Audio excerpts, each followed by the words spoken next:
پیارے بچوں، آج کی کہانی کا نام ہے بندر اور خوبانیاں۔ تو آئیے سنتے ہیں۔ ہیرا، نادیہ اور عالیہ ایوبیہ گئے۔ ایوبیہ میں ان کے چچا رہتے تھے۔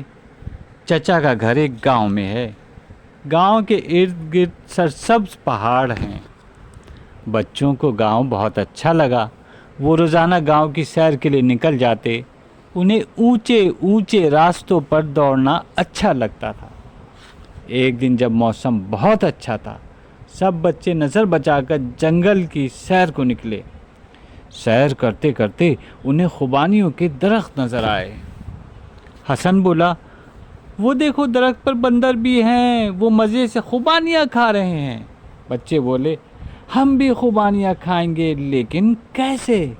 خوبانیاں تو بہت اونچی ہیں۔ حسن بولا، ابھی تماشا کرتا ہوں۔ اس نے بندروں کو اپنی طرف متوجہ کیا اور پھر قریب کے ایک درخت کی شاخ کو زور سے ہلایا۔ بس پھر کیا تھا، بندروں نے بھی خوبانی کے درختوں کی شاخوں کو زور سے ہلایا۔ خوبانیاں زمین پر گر پڑیں۔ آہا، مزیدار خوبانیاں! ارے دیکھو تو! سب بچے خوبانیاں اٹھانے کے لیے دوڑے۔ بھاگو علی، بھاگو ہیرا، بچاؤ! بچوں کو دیکھ کر بندر بھی خوبانیوں کی طرف لپکے۔